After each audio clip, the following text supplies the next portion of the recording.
Trainee doctor അതിക്രൂരമായ പീഡനത്തിനിരയായി കൊല്ലപ്പെട്ട പശ്ചിമ ബംഗാൾ സ്ഥിതിഗതികൾ മാറിമറിയുന്നു. വലിയ പ്രതിഷേധമാണ് കഴിഞ്ഞ ദിവസങ്ങളിലൊക്കെ അരങ്ങേറിയത്. രാത്രിയിൽ ആയിരക്കണക്കിന് സ്ത്രീകൾ തെരുവിലിറങ്ങി അക്രമത്തിൽ കലാശിക്കുകയും ചെയ്തിരിക്കുന്നു. ഇപ്പോൾ മമതാ ബാനർജി രംഗത്തെത്തിയിരിക്കുന്നു. CPM-ഉം BJP-യും സംയുക്തമായിട്ടാണ് ഈ പ്രശ്നങ്ങൾ മുഴുവൻ ഉണ്ടാക്കുന്നത് എന്ന് പറയുന്നു. അതിനവർ പറയുന്ന കാരണം രണ്ടു കൂട്ടരും അവരുടെ പതാകകൾ ഏന്തി സംയുക്തമായിട്ട് വന്നാണ് പലയിടത്തും ആക്രമണം അഴിച്ചുവിടുന്നത്.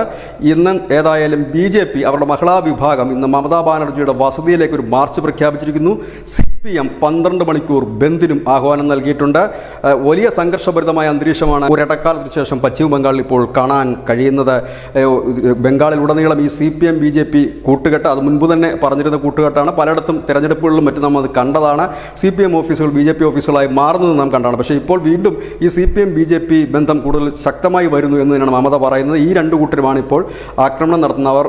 ഒളിച്ചും പാത്തുമല്ല വരുന്നത്, തങ്ങളുടെ കൊടികളും ഏന്തി തന്നെ സംയുക്തമായി വന്ന് ആക്രമണം നടത്തുകയാണ് എന്ന് പറയുന്നത്. ഏതായാലും ഇന്ന് 12 മണിക്കൂർ ബന്ദിന് CPM-ഉം മമതാ ബാനർജിയുടെ വീട്ടിലേക്ക് റാലിക്ക് ഈ മഹിളാ മോർച്ചയും ആഹ്വാനം നൽകിയിട്ടുണ്ട്. ഒപ്പം തന്നെ മെഡിക്കൽ സ്റ്റുഡൻസ് 24 മണിക്കൂർ പണിമുടക്കിനും ആഹ്വാനം നൽകിയിട്ടുണ്ട്. ഏതായാലും ഒരു വലിയ സംഘർഷാത്മകമായ അന്തരീക്ഷത്തിൽ പശ്ചിമ ബംഗാൾ നീങ്ങുകയാണ്. News desk India Malayalam.